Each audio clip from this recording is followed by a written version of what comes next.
Hello and welcome to Talkin Baseball. It's that time of year. It's playoff time, so we had to bring in the number one man in baseball. It's brother Jeff. Jeff Passan is here. Let's talk ball.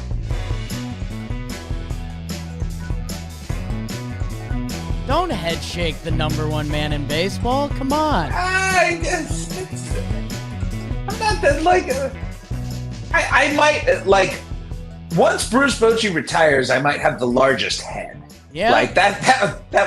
I mean, I'm a good fitted 7 3/4 plus. Okay. Like depending on how long the hair is, it's a large dome. Like it's big.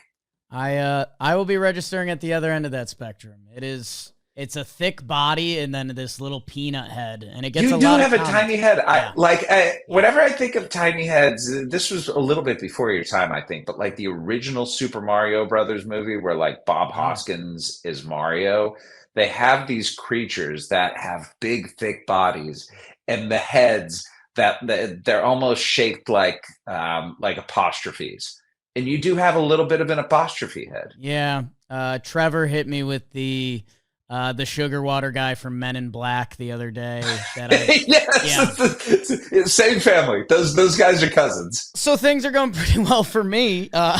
Jeff, how are you doing? Thank you for joining us as always. The final week of the season. How's the grind treating you this year? The grind's the grind. Yeah. Dude, I've been doing this for so long. Say the number. Let's do the math. My first year was 2004. So this is year 22. Jeff. Well, it's a lot. You hide it well. You hide it well with your vampire-like qualities, so that's good.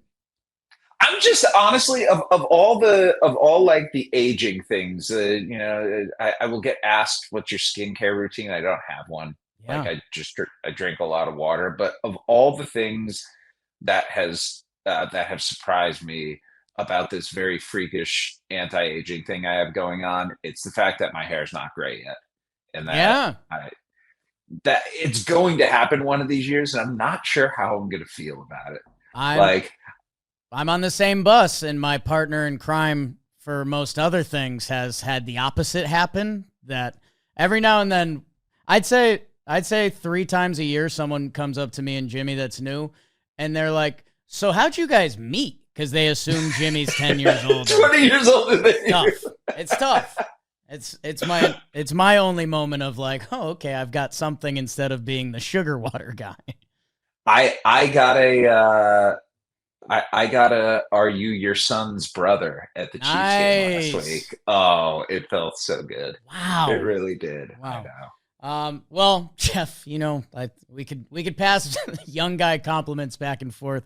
I think everyone would love. They don't want to hear baseball. They just want to hear us talk about how awesome we are. The comment section usually disagrees with that, especially, and I think me and Trevor can normally get lost in ourselves pretty damn good. They like the ball talk, and brother Jeff, we have teed up one of the more wild weeks in recent regular season baseball history. The American League is seemingly wide open except the Seattle Mariners out west. And we have 2 basic playoff series to start off this week in the AL. Is this the dream, like MLB expanded season? Can I just push back a little bit on the Mariners? If only because I understand that they have a 3-game lead in the West right now and that they own the tiebreak. But remember 3 weeks ago? The Mariners lost 15 of 21 games. They looked horrendous. And the Astros are playing the A's and the Angels this week. So I never count out Houston, ever, out of anything, because I should take that same tack seemingly with Cleveland. I remember I was on the radio last week, and somebody brought up the Guardians, and I was like, look at their run differential. I got run differential trapped by them. Nice. And it happens sometimes, and I always forget that if you've got a good bullpen and a manager who knows how to deploy guys at the right time, then, you're probably going to have a run differential that doesn't necessarily look like a winning teams would. And the Guardians still are in the negative on the season. And yet you look at the pitching that they've gotten recently and this rotation with Tanner Bybee and Gavin Williams and Joey Cantillo and Parker Messick, like, this was not what they came into the season anticipating, and yet their starting pitching in that bullpen has brought them to the point where they are one game behind the Tigers, and they control their own destiny right now, especially with that 3-game series that starts tonight. And I'm excited to see what Tarek Skubal has, and I'm excited to see if the Guardians can continue this despite an offense that has only 2 guys who have an OPS plus over 100. 2 guys who are better than league average, and Jose Ramirez and Kyle Manzardo, and that's it. And yet this is the team that looks like it's going to run through the American League right now because that's all it's done for the last month. We'll get back into it second, but first, let me tell you about Factor. Fall always feels like a reset. Back to school, busy routine, shorter days, just getting back out of summer. It can be tough. That's where Factor can be the best. Their chef prep, dietitian approved meals make it easy to stay on track and enjoy something comforting and delicious no matter how hectic the season gets. Choose from a wide selection of weekly meal options, premium seafood choices like salmon and shrimp, at no extra cost. They've got GLP-1 friendly meals, new Mediterranean diet options, protein, whatever you're looking for. They've got new Asian inspired for the first time from Thailand and China. Guys, whatever you eat, I think Factor's got it. So go check them out at factormeals.com/talkin50off and use code talkin50off. 50% off your first box. That's great. How about free breakfast for 1 year? That's code TALKIN50off at factormeals.com. 50% off your first box. Free breakfast for 1 year. Offer only valid for new Factor customers with code and qualifying auto-renewing subscription purchase. And this is a little bonus. Jimmy just ordered a new box. He's supposed to have a baby come, and Joe's McFly told him he hopes the baby happens now so he could steal his Factors. It's crazy. A must-watch game in Detroit tonight. I mean, if Gavin Williams and Cleveland takes down Skubal. I know baseball doesn't work like this, but how do you right the ship after blowing a 15.5 game lead on the final week of the season? Do you think baseball, are we too in it now, or is baseball more volatile? Like you mentioned the Mariners, how I said they're out of the woods. They play Colorado. That I'd like to think Seattle, this is the year that it finally happens. But I feel like every team, man, that you go around and like the Yankees played awful for a chunk of the summer and then they kicked into gear. Seattle, like you just said, they had their horrible. Are we just too in it now, or do you think maybe something with baseball or analytically even has made it a more volatile team to team? One thing about analytics that I think is interesting is I feel like the levels between teams have shrunk significantly. Yeah. Just in terms of not every team has its own model, and that model differs from other teams, but they're a lot more alike than they used to be. And I think that has flattened Major League Baseball and has brought more competition and the volatility. We came into this season. How many games did you think the Dodgers were going to win at the beginning of the year? I think Vegas had it as 103 or 104 or something like that. Which in Vegas is usually extremely conservative with that, right? Like I think there were people legitimately thinking this is a 110 win team. Yes, coming into this season, and not only have they not been that, but nobody's been really great throughout the entire season. Like every team, even the Brewers, even the Phillies have had some stretches where it's like, how good are these guys really? And I think that's reflected best, Jake. Have you looked at Fangraph's playoff odds? Yes, and numbers are not my strength. Not sure what is, but some of the numbers don't add up to me. But yeah, like even seeing the Diamondbacks were at like 6% the other day, and I'm like, They're a game back. What? Yeah, yeah. It's more though, if you scroll down a little bit there to the American League West, the highest percentage of World Series winner by Fangraphs odds right now is the Seattle Mariners at 21.5%. They are more than 7% ahead of the Dodgers. They're more than twice where the Phillies are at. And part of me wonders, is that just a function of how mediocre the American League is this year? Because I don't think there's really a better word to describe it. I think if you look at every team right now, and we can go through all of those playoff teams, Toronto's probably going to be the 1 seed, which is huge because the Jays are 50 and 25 at home this year. Let's go Red Sox, Jeff. Giolito, Crochet, Bayo, let's go.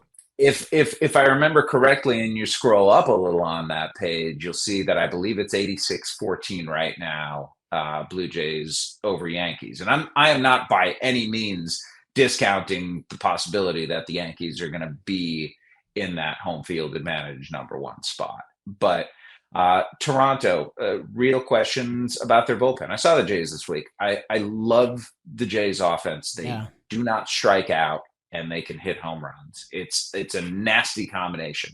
And I like their starters. Kevin Gausman's been really good recently. Shane Bieber has been resurgent. And they're going to figure out, I think, whether, how they use Trey Savage, I think, is going to be one of those elements that could be a differentiator. Like, he's really good. Like the ride fastball at the top of the zone, complemented by a splitter and a slider. It's a good combination of pitches. He's going to be at the top of their rotation, I think, for a long time. But for right now, questions about the Toronto bullpen are legitimate and genuine. The Yankees bullpen has been the worst in the month of September, and yet over the last week, outside of Ryan Yarborough's blow-up, they've looked pretty good, haven't they? They have, and you see the stuff that they've got, and you're always like, okay, when are they going to put it together? Devin Williams has struck out 8 of the last 9 hitters that he's faced. Mark Leiter's looked good. Luke Weaver's looked good. David Bednar's been awesome since he's come over. And if it is the Yankees in a wild card series, you can do a whole lot worse than Max Fried and Carlos Rodon in the first 2 games. And how do you see the third starter with the Yankees? Are you a Heel guy? Are you a Schlittler guy? Like, where do you fall there? I like the fact that Heel has a little bit of experience. I like the fact out of the bullpen, it feels like his, you would have a good Jeff Passan word for it, his proclivity to walk people. The fact that he walks people a lot scares me more out of the bullpen, where I feel like if he gets settled in a start.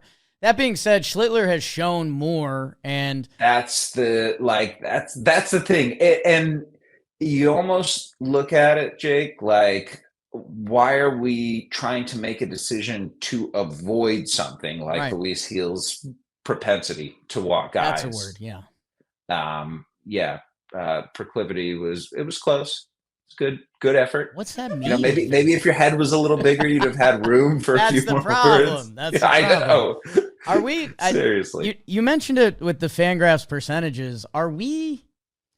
Do we have a little bit of a blind eye to Seattle because they're named the Seattle Mariners? Because otherwise, everything makes sense, right? If you want to talk pitching, if you want to talk the lineup, if you want to talk stars, if you want to talk bullpen, they check every box. It's just the fact that Seattle hasn't ever done it. Ever done anything that they've been around for 49 years? Yes. And they haven't even made a World Series? Yeah. Like, if the Seattle Mariners weren't the Seattle Mariners and they weren't playing games at 10 o'clock Eastern every night, I think people would probably have a lot more like, hey, this team's really good. I think they might be the most well-rounded team in the American League. And come playoff time, we never know what we're going to get from guys. It's the fun of it, right? But I'm always going to bet on talent, and I think it matters what you do toward the end of the season. And the Mariners have had the best offense in Major League Baseball in the month of September, even with that rough stretch that they had at the beginning of the month. And I put them against the Blue Jays. I'll take the Mariners starters. I'll take the Mariners starters over the Yankees. I'll take the Mariners starters over Detroit and over Cleveland and over Houston. I think it's best rotation in the AL. And then when you have Matt Brash and Andres Munoz as your 8-9 guys, with a couple of lefties and Gabe Spire and Caleb Ferguson, and moving Bryce Miller to the bullpen. Edward Bizardo's been really good this year. Like, they got the horses, they've got the pieces. Can they step up? I think the Mariners are such an interesting part of this October because, man, Seattle's been an awesome place to watch a game this year. And, I said earlier, 50-25 for the Blue Jays at home. Mariners are 48-27 at home. Like, they're another one of those teams that is just exceptional at home. And if they can get that advantage, I think it's going to really play in their favor. Yeah, and if you're a Mariners fan, it has to feel like, if not this year, what do we have to do? We picked up 2 sluggers in the corner infield. Okay. I don't look at it that way because their system is loaded. Okay. Like, their system is so good. Colt Emerson is going to be an all-star caliber infielder. Not sure if he's a shortstop or second baseman, but the bat is really going to play. And Las Montes and Ryan Sloan and Gerangelo St. are their first-round picks last year, winning the lottery to get the number 3 pick and having the best player in the draft, Cade Anderson, drop to them this year. Like, this is something that's going to be replicable. And I don't think the Mariners are going anywhere for a long time, because when you have the 2 main pieces in Cal Raleigh and Julio Rodriguez signed long-term and to relatively team-friendly deals, it's pretty easy to build around those two up-the-middle guys in the most important position in baseball and the third most important position. Yeah, I guess I was leaning, where I was at, and I like what you said, but Cal Raleigh getting this season, which whatever. Totally right. Right. Whatever totally Cal fair. is. It's a huge outlier season, and you're right. You need to take advantage of years like that. But I think it's the same. The Yankees and the Royals, I think, are always going to be around and in the mix because they have players in Aaron Judge and Bobby Witt Jr.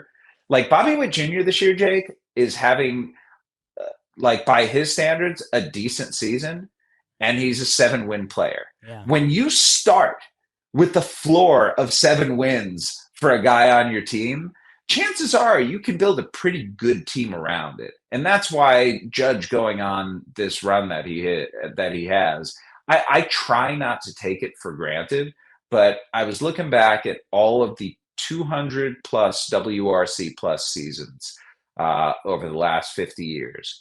And they belong to steroid guys and Aaron Judge. Right. It's like Barry Bonds, Mark McGwire, and Aaron Judge. And if he does it this year, it's going to be the 3rd time in the last 4 seasons that he has.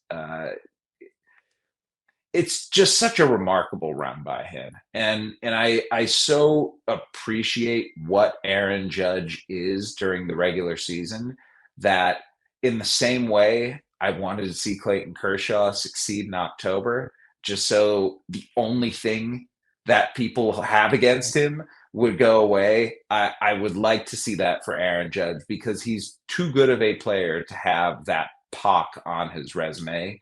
And yet it's there, and it's going to be the storyline about the New York Yankees, I think, going into the postseason this year.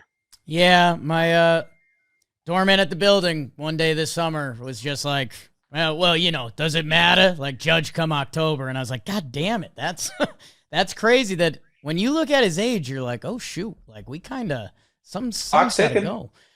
Do you have an MVP vote? Do I know this?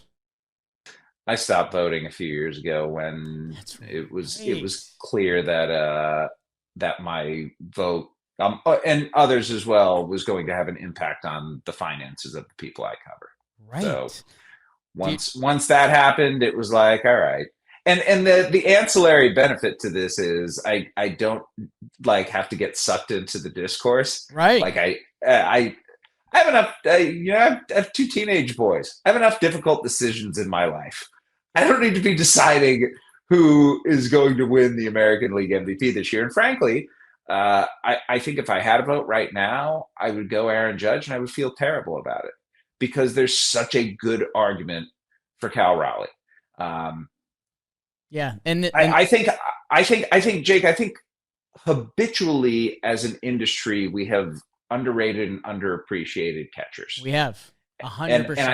I think that's in part a function of WAR not having the ability to objectively capture all of the things they do.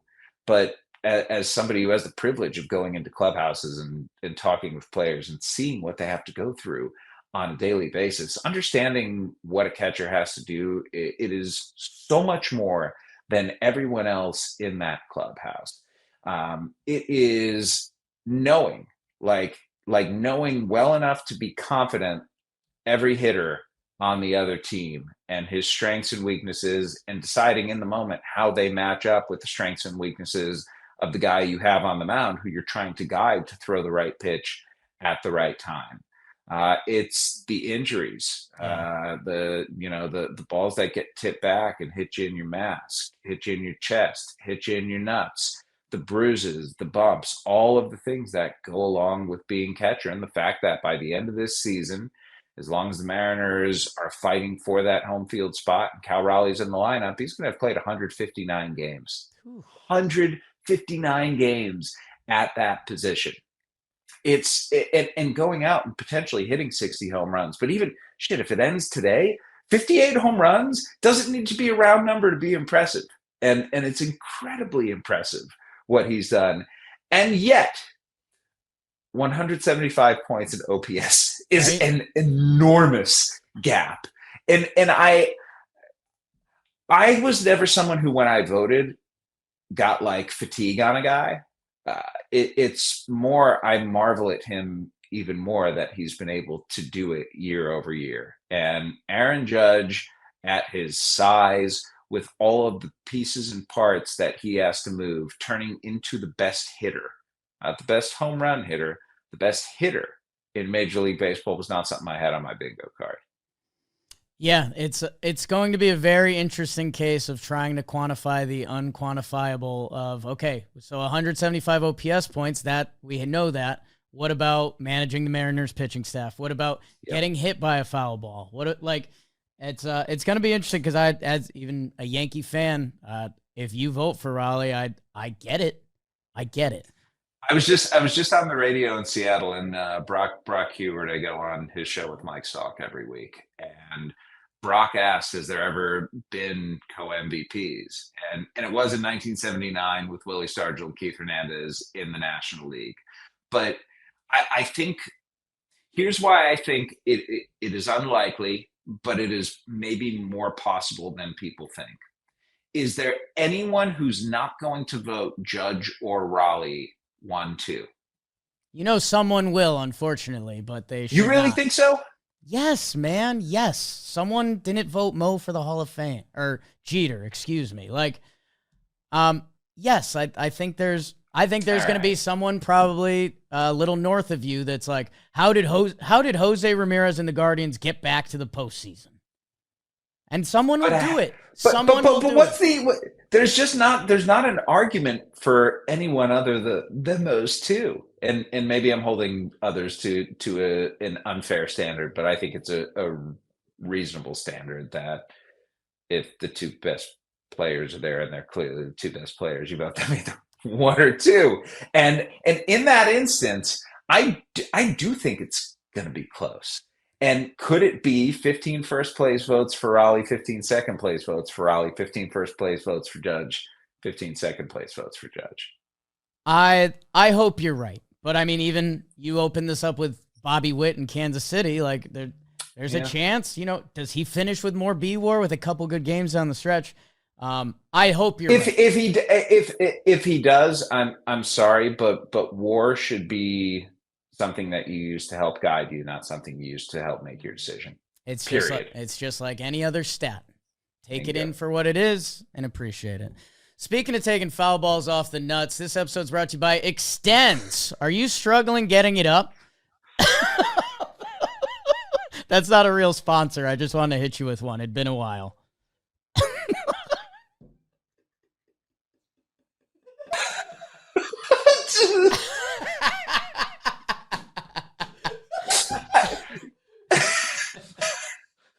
It's one of our most famed clips, Jeff. So I thought I'd bust out a fake one. No, it brings me great amounts of joy, and I like it's the gif of me that gets reused the most too. Yeah. It's like I try to be careful of the faces I make, like specifically because of that. Right. Because it was just like I think my jaw dropped. Yeah. And then I think my eyebrows raised, and I started it was just like we're the face of men's health. Well, I mean, say it. Do you yeah, I mean, do you have a boner sponsor right now? I think we're talking with a couple companies right now. This is a growing industry. Oh, Jeff, no. From the man that gave out the best badonkadonk in baseball award in his article this morning, which, by the way, is that, people talking Cal and Judge for MVP, Cal and Stanton for badonkadonk. I think that should be revisited. Listen, don't try to steal everything. Like, can you just, you New Yorkers are such assholes. Yes. Now we're talking. How about some T-Mobile? Based on hundreds of millions of real-world tests, the experts at Ookla Speed Test have spoken. T-Mobile is now the best mobile network in America. How do you like that? So whether you're at the ballpark or you're in the back country, T-Mobile has you covered with the most advanced 5G network, the most towers. How do you like that? Oh, and the most target satellite to mobile. T-Mobile has it. And whatever I'm doing, I'm on the road a lot. We are traveling to Chicago tonight. I'm going to be watching the games on my phone using T-Mobile to see what goes down, who's going to be in or out of the dance. So if you're into streaming the games, checking stats on the road, or maybe the perks with Magenta status, you're ready to stay connected wherever your fandom takes you. Head over to tmobile.com/network to switch to the best network. Where I did want to segue that, there was a lot of AL there. The NL, I feel like, I don't want to say the story's laid out easier. There's not a lot of ED there. It's damn it. It's the powerhouse teams we're familiar with. The Phillies minus Wheeler, the Dodgers figuring out some pitching things, the Padres with maybe their most well-rounded roster, and also, is the Brewers conversation similar to Seattle?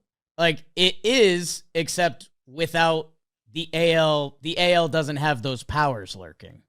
Right. That's the thing. There are no teams, I think. If the Yankees were as good as the Phillies, they're not. Then I think Seattle might have a reason to be scared. Milwaukee does have reason to be scared, because I still think that the Phillies and the Dodgers are both teams that I would probably pick over the Brewers, and maybe that's wrong. They've lost Brandon Woodruff, not great.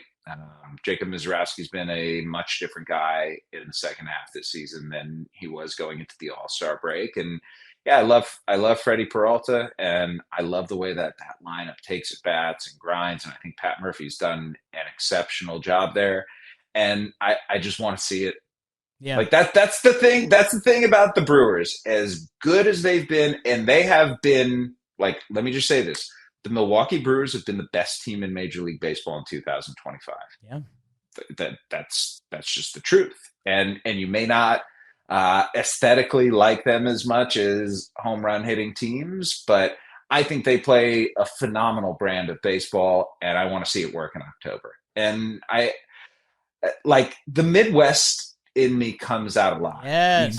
You grow up in Cleveland, you live in Kansas City, and you understand your place in the baseball world. It feels like second-class citizen. It's like all the teams out on the coasts get, they get the love, and they get the excitement, and they get the focus, and they get everything except the wins, like the Brewers do. And I would love to be paying attention to Milwaukee deep into October, because I think every city, whether it's Milwaukee or Seattle, that hasn't either in a long time or ever experienced that level of play deserves October baseball like I hope we're going to get this year. Yeah, I've been saying, if you, all fandoms aside, or if you, when your team loses, you should almost be rooting Milwaukee and Toronto. Like, you talked about Toronto at bats before, the way Milwaukee plays, there's always going to be room for Harper, Shohei, Freddie, Mookie, Schwarber, everyone mentioned. There should also be room for Ernie Clement and Bryce Terang and all of these players that Bryce Terang's really good. Yeah, I was gonna say Isaac Collins, but I forgot his name for a second. There you go. You know, that's okay. That's the Brewers, though, is it not? And what I have like my relationship with the Brewers is a little bit dysfunctional in the respect that I absolutely admire and adore the roster they put together. And simultaneously, this is the cognitive dissonance. I really wish they would go out and spend on free agents. Yeah. I wish they would go and take all of the things that they do well and complement it with that. But why would they if what they're doing is working to the extent that it is? And this like the Mariners, Jake, is sustainable too. Jesus Mate is a top 5 prospect in baseball, and Luis Pena is not very far behind. And clearly the pitching lab that they've got going there, both in the minor leagues, but even at the big league level, look at what they've done with Quinn Priester. Yeah. The Pirates have been a good organization at developing pitchers. They couldn't crack Quinn Priester. The Red Sox could not crack Quinn Priester. Goes to the Brewers and seemingly doesn't ever lose a game. And you see it whether it's Logan Henderson or Chad Patrick or any of the guys who have come through there. Yeah, Tobias Myers last year. Like they just figure out how to get it. What they've done with Nick Mears and taking a guy like Abner Uribe, who was terrible last year and has filled in certainly very capably for Trevor McGill as he's been coming back. So the Brewers, they just run a good shop. It's a really good operation. And I don't want to comp them with the Rays or with the Guardians just because of their market size and their payrolls, but you kind of have to. Like, they're in that vein of teams that is exceptionally well run, and you just hope that they get to celebrate in the spoils. I love the Brewers. I guess the rest of the NL, I'm trying to look for the analysis, and it gets tricky, Jeff, because, like, I don't know. It's a 3-game playoff, and it's a 5-game DS that I hate when front offices say the playoffs are a crapshoot, and Milwaukee's been saying that. A certain level of it is that I almost who's the snake in the grass in the NL. Okay. So let's. There is one though. Like, aren't the Reds the snake in the grass? Yes. Yeah. Let's put it this way. If I'm the Los Angeles Dodgers, I do not want the Cincinnati Reds to get the final wild card spot because I do not want to face Hunter Green and Andrew Abbott, even if it's at home with my season on the line. And I get that the starting pitchers the Dodgers are going to counter with. Whether I think it would probably be Yoshinobu Yamamoto in Game 1, Blake Snell in Game 2. But we don't know if Shohei Ohtani, who's thrown it into scoreless and last time out, gave up no hits in the month of September, in addition, by the way, to being the best hitter this month so far. And Mookie Betts is Mookie Betts again. I don't know if you've noticed. Yeah. He's been awesome. And even without Will Smith, I think the Dodgers, I'm just waiting for them to show up. Yeah. Right? Just we've seen glimpses here and there. I'm waiting for the Dodgers that we thought we were going to see coming into the season to show up. And hey, they sure showed up last October. And yet, who's going to get the last 3 outs there? I know there are only 3 outs out of 27, but I'm really interested to see how Dave Roberts not only deploys his bullpen, but potentially deploys the guys who have been starting, like Emmett Sheehan, who's been one of the best starters in baseball over the last like 6 weeks or so. What does Emmett Sheehan do, and what kind of role does he play? And does it turn into a Julio Urias type situation where, a starter turns into the closer? Yeah, the Sheehan part of it is very interesting, and Dave Roberts maybe deserves more credit for how he used to navigate that with Urias, or was Urias amazing at what he was in that moment? Tough to find that line. Who are going to be okay? That's too far. I guess who can be maybe you mentioned Trey Savage. We've talked about him a couple times on this show. Highest release point. The stuff looks gross. He's going to have the pill for Toronto in big moments. I don't know what those moments are. Going back in previous years, we saw the Evan Carter breakout happen. We saw Randy Arozarena. McClanahan made his debut in the postseason. I guess who are the guys of that ilk that people are talking about? Savage is one of them. If the Mets make it, Nolan McLean. Yeah. Like he starts game one for them, right? Yeah, have to. It's wild. The Mets are so wild to me. Every year they find a way. I know. It's just they are never not interesting. There's always some kind of drama. Last year it was like amazing drama, right? It was kind of drama that as a fan you live for. This year it's the kind of drama that will kill you. I feel so bad for Mets fans. I wrote about this today in my my awards. I gave the Mets the Chicken and Beer Award for best collapse. And while what the Tigers have done over the last let's call it month has been pretty profound. Let me ask you, because you're a fan. I don't root for teams. I don't know what this is like.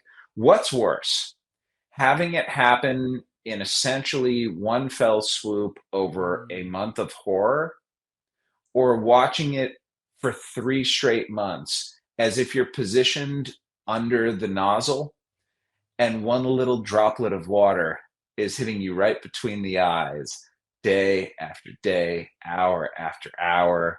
You never know when it's going to come, but you know it's coming, and it feels terrible. I said like this, Have you ever tortured someone? That was intense.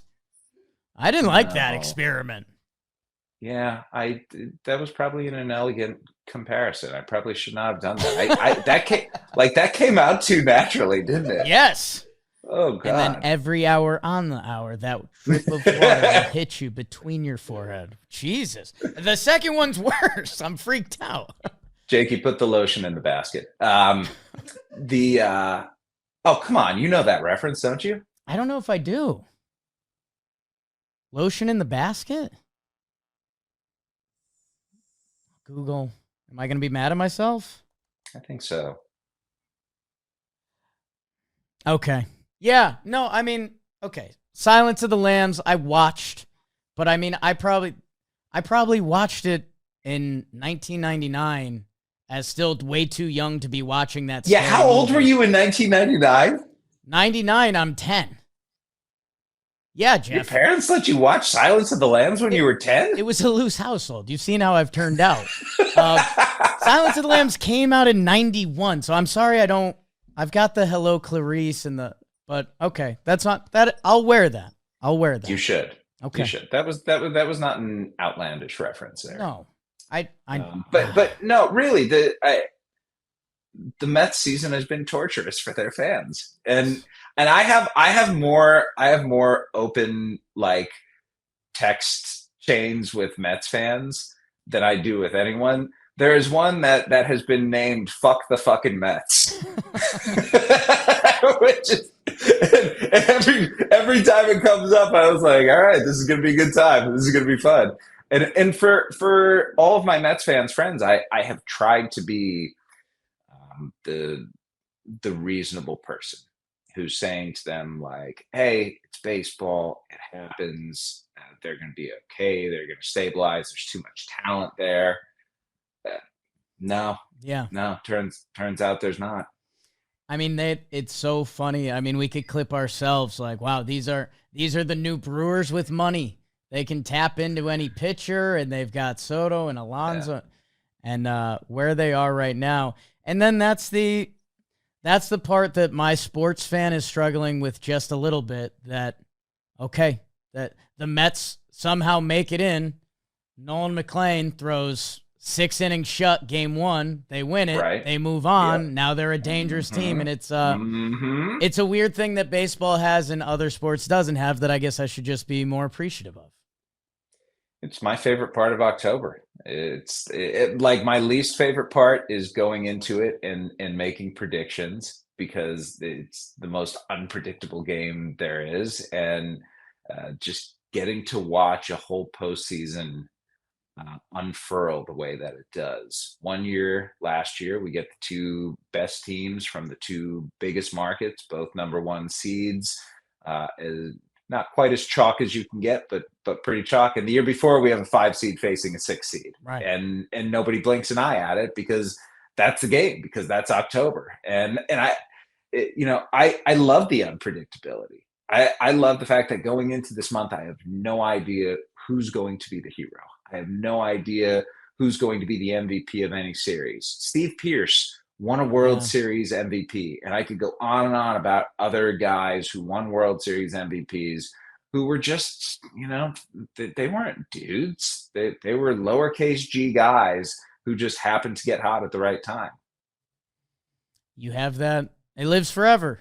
It lives forever. And it is a beautiful thing. I should say I don't appreciate it. It's just, I guess, playoff analysis wise in other sports, and in an NBA matchup, you could be like, oh, well, this guy shoots the 3 and that's a bad matchup, where you can do some of that in baseball, but a week out, we don't even know a few teams that will be in the playoffs. And then we don't know who's hosting games. Yeah. We know absolutely nothing about it. And this is the sort of end of the season that I think we all love, but I know I was not anticipating it. I didn't think these races were going to be as close as they were. I didn't think anyone, especially in the American League, was all that great, but I didn't see Cleveland coming back. I didn't see Arizona that traded Merrill Kelly, Geno Suarez, Josh Naylor, Shelby Miller at the deadline, and they have gotten significantly better after that. And it's a shame, because I've loved the Diamondbacks core for a long time now, and Geraldo Perdomo turning into a star this year, along with Corbin Carroll, who was one already, along with Ketel Marte, who's among the most underappreciated players in baseball. The Diamondbacks are still a fun team. I just don't know if they're going to be able to get past both Cincinnati and the Mets. Yeah, not to give away too much from the Passans. Are those becoming a regular award article you're going to give out?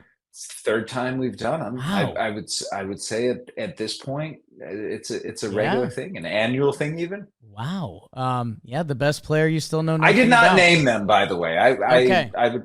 Yes, I would not have done that. They would have been called the Extensas. For reasons we'll leave unnamed. Let me take a second to tell you about Best Western Hotels and Resorts. Life's a trip, people. And if you're going anywhere, which, by the way, if your team's got a postseason run coming up, go see them on the road. Wear the jersey. Feel it. Feel being there. And wherever you go, because there's 4,000 Best Westerns worldwide, there's probably a Best Western close. So if you're doing the playoff scramble and you're going to see your team, go check out a Best Western, because there's probably one near you. So hit the road, pack a bag. I'm staying. I have to stop telling people this. I'm staying at the one at Wrigley. Please don't come find me, but it's a nice place. Go there on your own time. Life's a trip. Make the most of it at bestwestern.com. Jeff, I don't know what else I got for you. The other topics, we wrote down some questions before, and it's CBA and lockout, and we don't need to go there today. We got. Listen, we're gonna have plenty of time Yeah. to talk about baseball not being played, buddy. Like that, of all the things that I don't know about October, that is one thing that I am quite certain of at this point. Yeah. And I just I am hopeful, not because anything I know is leading me to that hope, but I'm hopeful because I feel like all of the incentives are aligned for baseball to be played and for these sides to strike a deal. And that never has stopped, unions and leagues from fighting in the past, but I just think that the timing of this is such that now is not going to be the right time for the war to happen. That feels like one more off. I'll say this I afternoon, agree with ABS you. is getting passed. Oh, How do you wow. feel about ABS?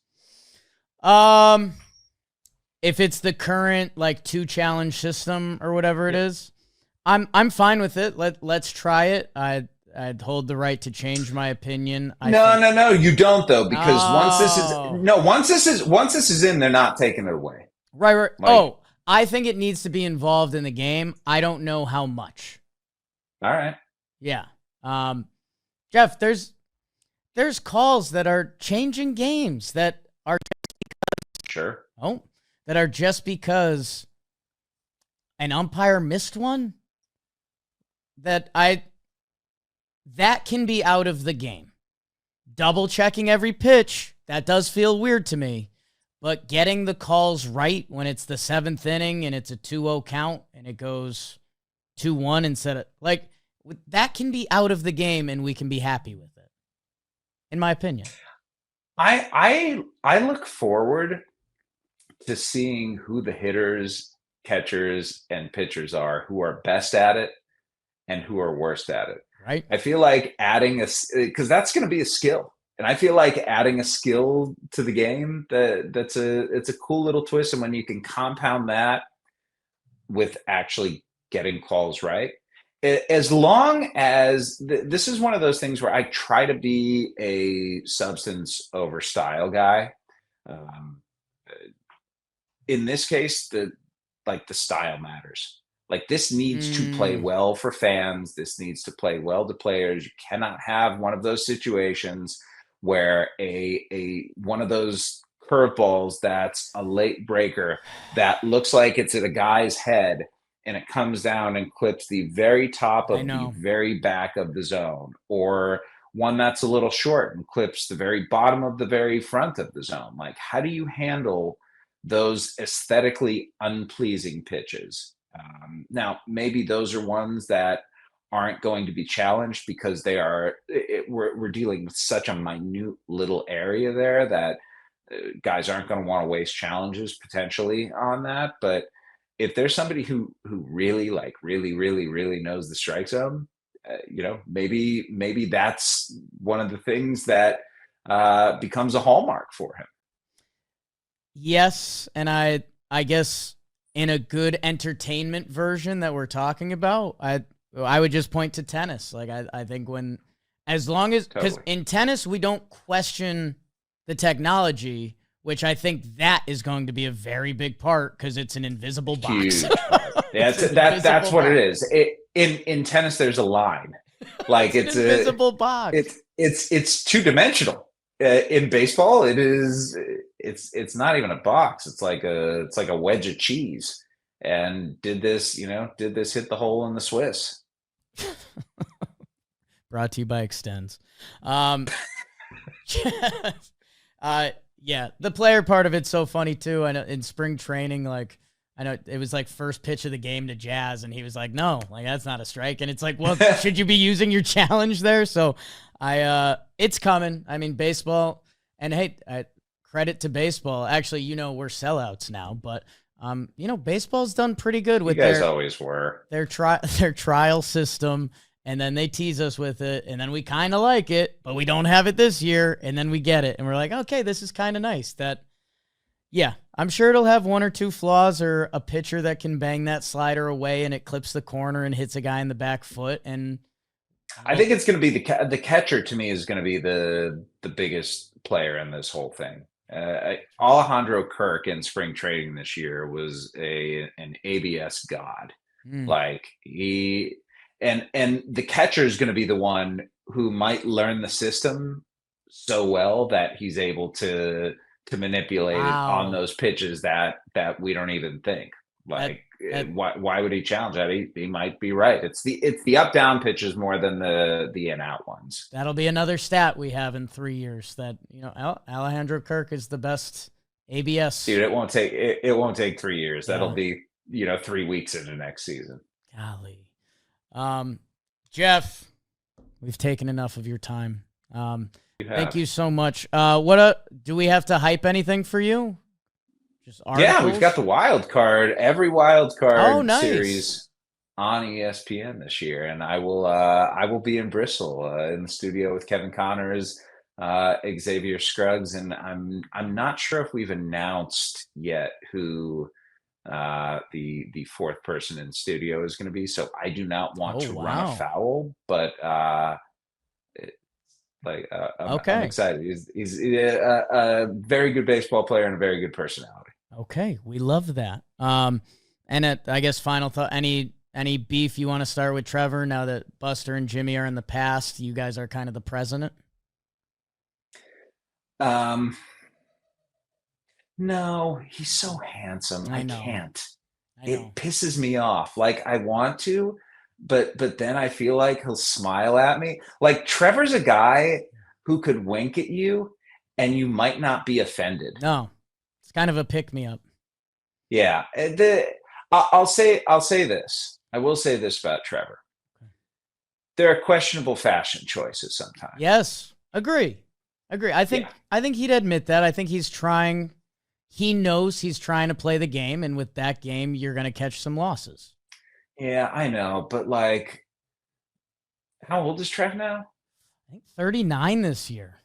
I was just gonna. I was thinking like, once it starts with a 4, bro, you got to be careful. Right, the game starts to change. You got to be careful. Listen, as somebody who has been, how are you fellow kids doing memes more times than he would care to admit, I'll just say, like, pump the brakes a little bit, Plouffe. Like, you could get yourself in a little bit of hot water there. I'll tell you the final thing to hype us up a little bit. I think it'll make you just a little happy. A feeling that you and I had to erase many years ago. If Trev is in a room and there's a hotter guy, he kind of gets like flummoxed. He's like,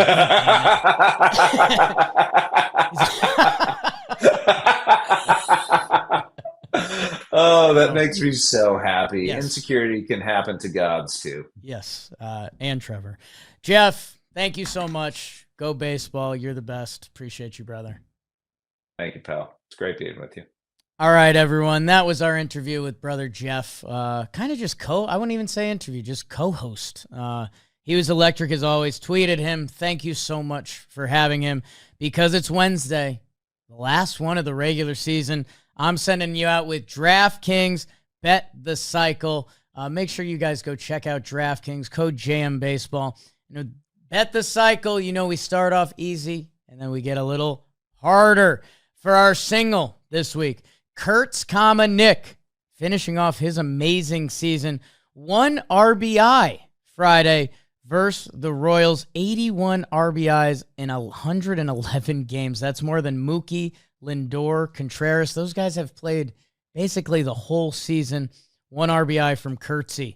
Our double, Shane Bieber, over 5.5 strikeouts against the Red Sox on Thursday. He's done that in about half of his starts. So again, for that double, you start doing the dance a little more. His final tune-up before the postseason. Bieber on the Jays.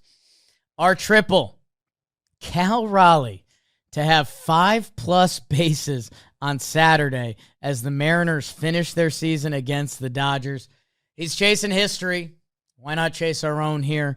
And our home run, the Reds and Guardians win on Sunday and clinch postseason spots. So, hey, we are getting ahead of our skis here a little bit with this one. But the Reds, they've struggled with the Brewers. The Guardians, they were 15.5 behind at one point. They are both in it now. So go ride with us, with our friends at the DraftKings Sportsbook. Enjoy the final week of this baseball season. We are going to be back here on Friday with Jolly. I believe. And then the next episode after that might be postseason preview. That's where we're at, people. I suck. But we appreciate you guys so much. See some of you in Chicago. Why not? Why not? Go Cubs, go. Go Cubs, go. Grab your bags and go to Wrigley. Go Cubs. I forget it every time. The Cubs are gonna win today.